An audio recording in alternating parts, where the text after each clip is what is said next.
इसमें आपके पास जो तीन लॉज हैं लॉगरिथम के, तो वो आपने सारे अप्लाई करने हैं और इसको एक्सपेंड कर देना है। तो सबसे पहले क्या है आपके पास, सबसे पहले है कि सारी चीज़ें मल्टीप्लाई हो रही हैं, तीन वैल्यूज़ हैं वो आपस में मल्टीप्लाई हो रही हैं। तो इसको सेपरेट कैसे करेंगे? लॉग एक्स, फिर प्लस आएगा log y, plus log z6।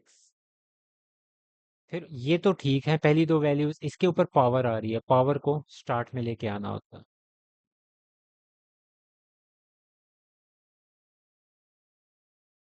log x plus log y, और इस पावर को आप स्टार्ट में ले आएंगे 6 log z। तो ये आपका आपकी एक्सपेंशन हो गई। पहला काम आपने जो करना है वो ये करना है कि ये जो सिक्स्थ रूट जा रहा है, इसको सेपरेट कर लेते हैं, इसको पावर बना देते हैं। तो अब ये जो हो जाएगा सिक्स्थ रूट, इसको आप बना सकते हैं 1/6। जिस तरह क्यूब रूट 1/3 होता है, स्क्वायर रूट 1/2 होता है, तो इस तरह ये जो सिक्स्थ रूट जा रहा है ऊपर की तरफ, ये आपको 1/6 एक्सपोनेंट्स में आपने कन्वर्ट कर दिया। उसके बाद आप क्या कर सकते हैं, आप इस 1/6 को स्टार्ट में लेके आ सकते हैं। तो 1/6 स्टार्ट में आ जाएगा।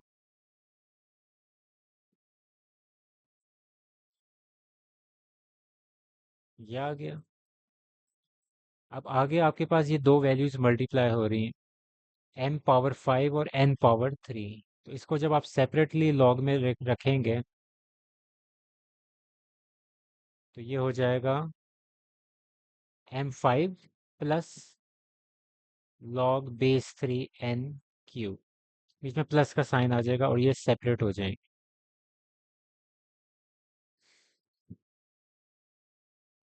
फिर लास्ट स्टेप आपका क्या होगा, ये जो पावर्स ऊपर आ रही हैं इसको भी स्टार्ट में ले आए, तो 5 log⁵ प्लस 3, ये वाला 3 था ये स्टार्ट में आ गया, log⁵n।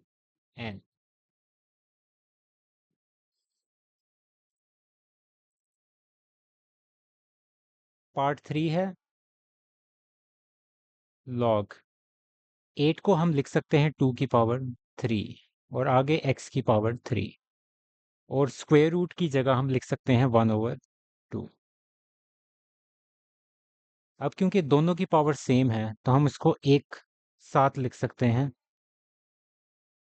2x और ओवरऑल पावर 3। अब ये 3 बाहर जा रहा है, इसका मतलब क्या है कि 1/2 इसके नीचे हो जाएगा ऐसे, क्योंकि 3 मल्टीप्लाई बाय 1/2, तो वो हो जाएगा 3/2। तो ये पावर, क्योंकि ये वाली 3 बाहर जा चुकी है, तो वो इस तरह होगी। अब आपके पास जो लॉ है लॉगरिथम का, कि अगर आप जिसका लॉग ले रहे हैं और उसके ऊपर आपका एक्सपोनेंट है, तो एक्सपोनेंट आ जाता है स्टार्ट में, और फिर फाइनल लॉ अप्लाई करेंगे कि दो वैल्यूज आपस में मल्टीप्लाई हो रही हैं, 2 और x आपस में मल्टीप्लाई हो रहे हैं और उनके आपको लॉगरिथम सेपरेट करने हैं, तो बीच में प्लस का साइन आ जाता है। तो ये आपका आंसर। 9 क्वेश्चन है, इसमें आपने वही लॉगरिथम निकालने हैं, जिस तरह हमारा लॉन्ग क्वेश्चन होता है ये वही वाला है। तो इसमें से भी गालिबन लॉन्ग क्वेश्चंस बन सकते हैं, इंपॉर्टेंट लॉन्ग क्वेश्चन। तो सबसे पहले इसको x के इक्वल लेट कर लें, और साथ ही मैं ये जो क्यूब रूट है इसको ख़त्म करके मैं लिख दूंगा 1/3 पावर। नेक्स्ट स्टेप क्या होता है, दोनों साइड्स पे लॉग लेना।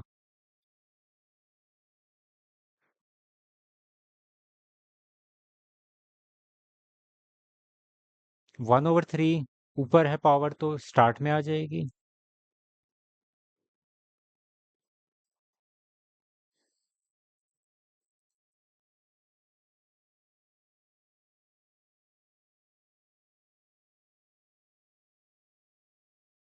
कैलकुलेटर के ज़रिए इसकी वैल्यू निकाल लें या फिर आप लॉग टेबल के ज़रिए निकाल लें।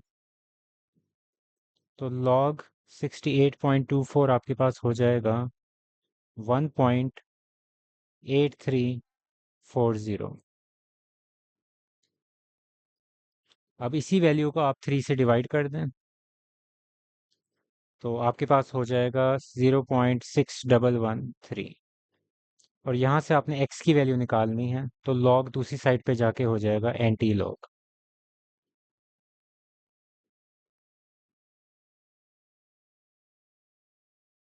तो एंटी लॉग की वैल्यू जब आप निकालेंगे तो 0.6113, तो ये आपके पास ऑलमोस्ट आ जाएगी 4.086।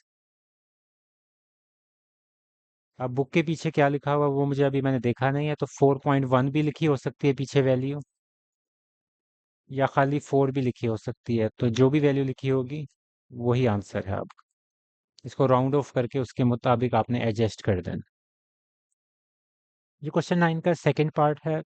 इसको भी आपने सबसे पहले लेट करना है एक्स के इक्वल।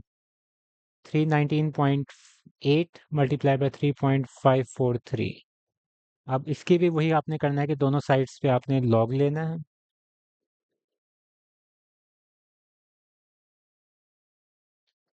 अब क्योंकि बीच में मल्टीप्लिकेशन का साइन है, तो जब आप लोग इसका लॉग को सेपरेट करेंगे तो मल्टीप्लिकेशन का जो साइन है वो कन्वर्ट हो जाता है आपके पास प्लस के साइन में। तो दोनों का इंडिविजुअल आपने लॉग लिया, और अब आप कैलकुलेटर्स के ज़रिए लॉग निकाल लें। अगर आपने उसको लॉग टेबल के ज़रिए निकालना है तो वो भी तरीका मैंने ऑलरेडी बताया हुआ, कि लॉग टेबल्स के ज़रिए लॉग कैसे निकाला जाता है। और फिर आप लॉग निकालें 3.543 का, वो आपके पास आ जाएगा 0.5494। इन दोनों को आपस में ऐड कर दें तो आपके पास आ जाएगा 3.0543 log x is equal to 3.0543। और अब आपको अगर x की वैल्यू निकालनी है तो log दूसरी साइड पे जाके एंटी लॉग हो जाएगा।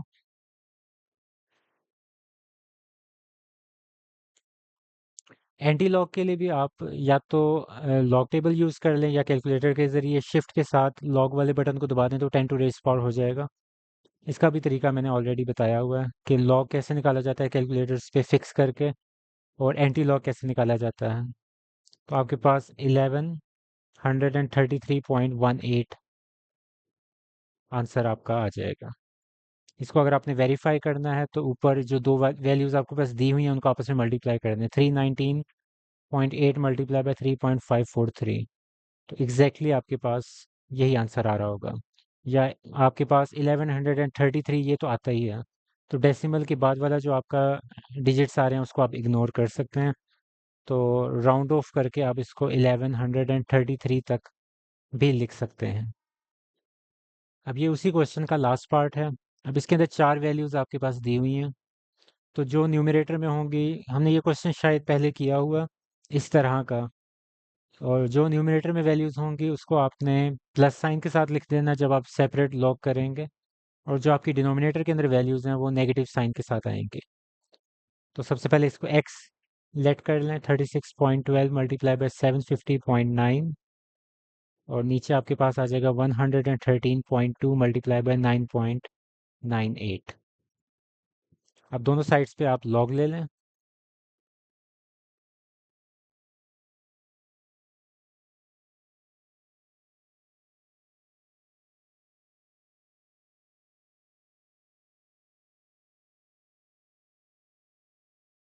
अब वही जो मैंने क्वेश्चन के स्टार्ट में बात बताई थी कि न्यूमरेटर वाली वैल्यूज क्योंकि आपस में मल्टीप्लाई हो रही हैं, तो इस वजह से वो प्लस साइन के साथ आप इंडिविजुअली उसको लिखेंगे। तो 36.12 प्लस लॉग 750.9, और बीच में माइनस के साइन लगा के आपने लॉग को, जो नीचे जो डिनोमिनेटर में वैल्यूज आ रही हैं उनको आपने नेगेटिव साइन के साथ लिखना है।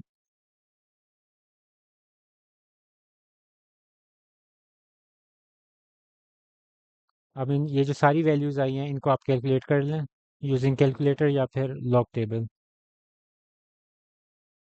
1.5577 प्लस लॉग 750.9 का आप निकालें तो 2.8756। फिर लॉग निकालें आप 113.2 का, तो 2.0538। और उसके बाद आप लॉग निकालें 9.98 का, तो 0.999 1। इन सारी वैल्यूज़ को एक साथ ऐड या सब्ट्रैक्ट उनके साइंस के मुताबिक कर लें, तो आपके पास आंसर आ जाएगा 1.3804। लेफ्ट साइड पे आपको याद है log x चलता आ रहा है।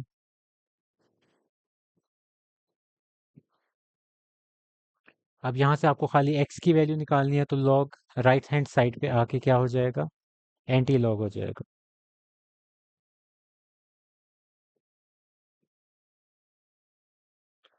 तो यहाँ से आप x की वैल्यू निकाल लें, एंटी लॉग आप इसका निकाल लें, कैलकुलेटर से निकाल सकते हैं, या फिर अगर आपको दिल चाह रहा है तो आप लॉग टेबल से भी निकाल सकते हैं। तो 24.01 एक्स की वैल्यू आ जाएगी। इसको एक दफ़ा वेरीफाई अगर करना है तो ऊपर वाला जो इक्वेशन आपको बस दी हुई है उसी के अंदर वैल्यूज़ इंसर्ट करके आप उसकी वैल्यूज़ निकाल सकते हैं। 36.12 multiply by 750.9 over 113.2 multiply by 9.98।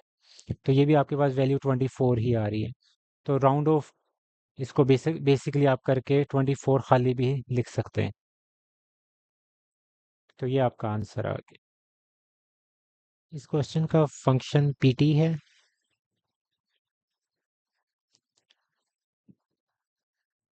और इसके अंदर आपने पीटी की जगह पे अब 35 मिलियंस लिखना है। लेकिन क्योंकि जो पॉपुलेशन है वो 35 मिलियंस तक पहुंच जाएगी, और आपने टी यानी कि टाइम इन ईयर डिसाइड करना है कि वो इसका आंसर क्या आएगा। दोनों साइड्स पे लॉग ले लें।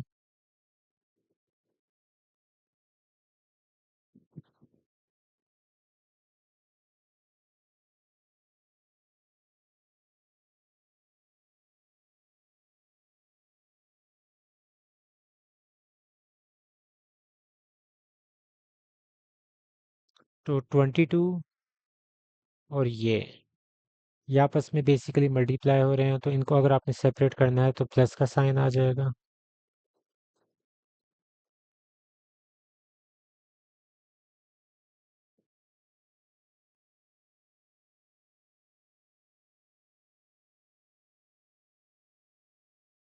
और ये आपका एक्सपोनेंट है, स्टार्ट में आ जाएगा।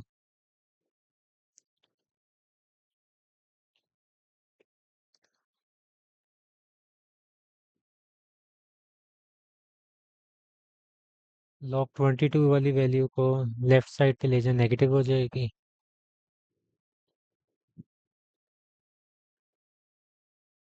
इनकी वैल्यूज निकाल लें आप। log 35 आपके पास होता है 1.5441, और log 22 आपके पास होता है 1.3424, और log 1.025 आपके पास होता है 0.0107। तो इन सबको आप सॉल्व कर लें।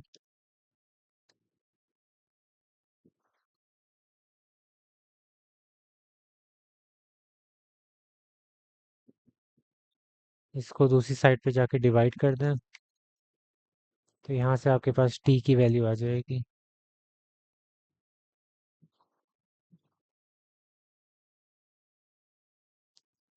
0.2017 डिवाइडेड बाय 0.0107, तो 18.85 आएगी।